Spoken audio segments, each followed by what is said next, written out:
Okay, so in terms of awareness, we have Judgment, the major arcana, and we have the King of Wands.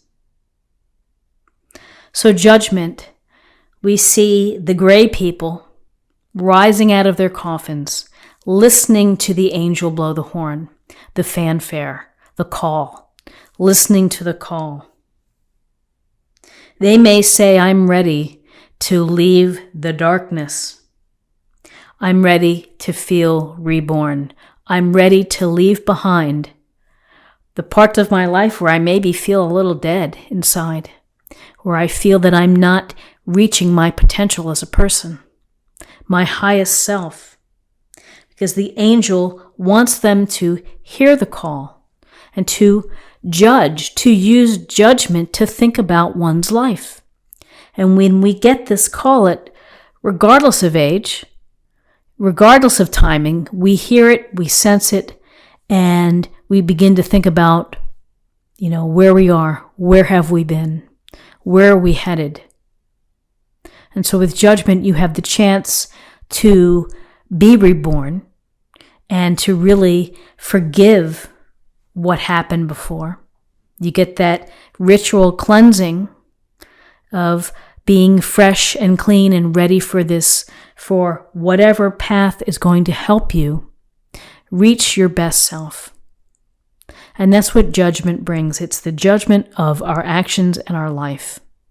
Judgment happens right at the end of the major arcana through our journey, as if to say, now what have you learned? Where are you? You have to answer these questions. These answers come from within. So with this call to being reborn, having a chance for transformation, for, again, restructuring, for new opportunities, new cycles. Here's the King of Wands. The absolute best in a character or an archetype who would be dynamic and someone who would take advantage of personal powers and talents and abilities, using all of them to create this very rich and fulfilling life, focused on passions, focused on excitement and enthusiasms and getting to that place. And if things don't work out, oh well, on to the next. Charisma, capable, for the most part fair. So this King of Wands could be coming in to say, act, take action, use your power, use your talents and your abilities, and network, make things happen, take the first steps. You can create a successful life by understanding yourself, understanding what you do well, and matching them together into, what you're passionate about. So follow your passions, and there's a sense here of activity, of networking here too that I see, of getting out there and meeting people. This is the type of dynamic energy when you go to a party and there's someone who just is holding court and you're just listening and you're like, wow, they're so interesting, or they're so unique, and it's very captivating. And there's no reason why you can't be captivating in your own life, and for you to make the magic by virtue of your talents, your abilities, and your passions of what you really want to do.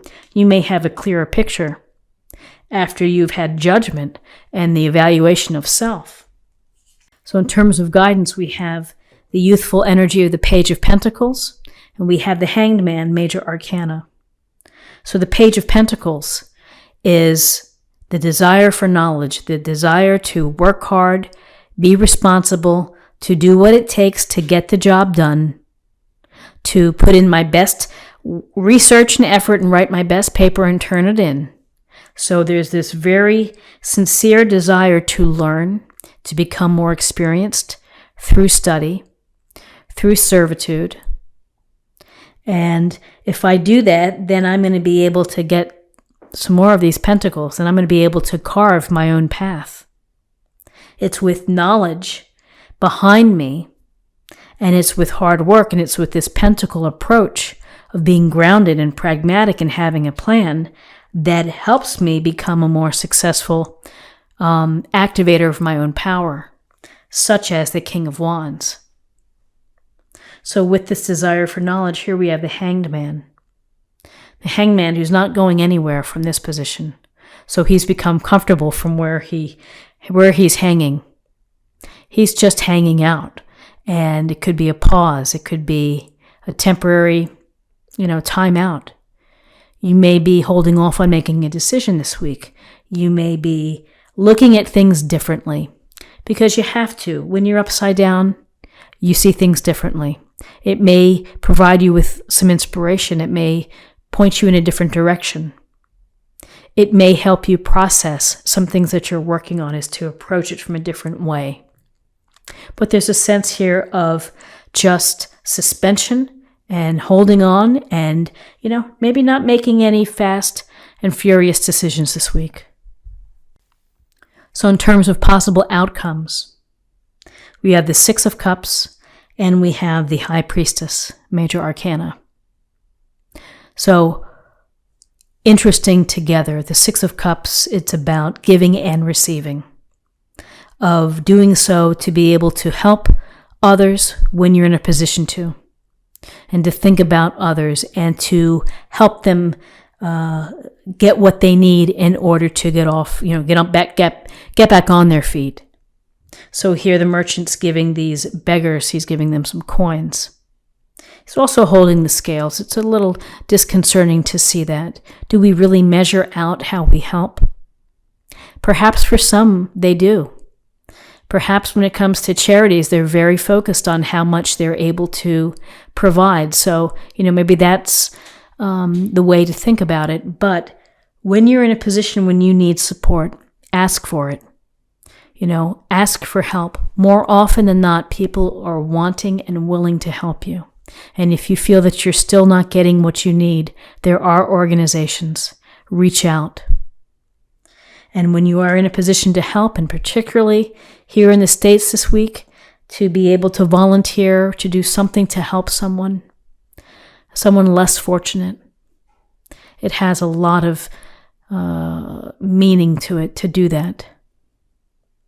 And then along with this sense of giving and receiving, we're getting a strong message here, which is to pay attention to your intuition, your inner guides. The High Priestess is the feminine ideal of knowledge, self-knowledge, understanding yourself. Often similar, I think, to the Judgment card. This High Priestess is passive, may take time to meditate, to reflect, to think about life, to think about what's going on underneath your heart and the subconscious. It's also tuning into your intuition and your inner guides. Listen to your inner guides. Trust your hunches. Pay attention to dreams, numbers that you may see on a license plate or on a house number or whatever. Look at the numbers. Listen to the random things that pop in. They can have meaning. It's important to allow the messages to come through. So paying attention to your intuition this week. Always great advice. It's nice to see the High Priestess. So Cancer, this is what I have for you for the week. Let's see what we have in terms of an affirmation for the week or a meditation point. Health and healing. Hilarion, if I'm pronouncing that correctly. So health and healing, to watch your energy levels this week, your travel, your stress. Sometimes for those at Thanksgiving can be really stressful. It can be overwhelming. So be mindful of that. Do little things. Carve out some time to meditate, to reflect, to walk in nature, to have a nice hot bath. And finally, let's choose a card for love. Take a chance on love. When we start to love, our lives are changed forever. And love is open-ended. Loving friends, loving what you do. Take a chance on love. It's such a vital An important emotion is to give love and to be able to receive love.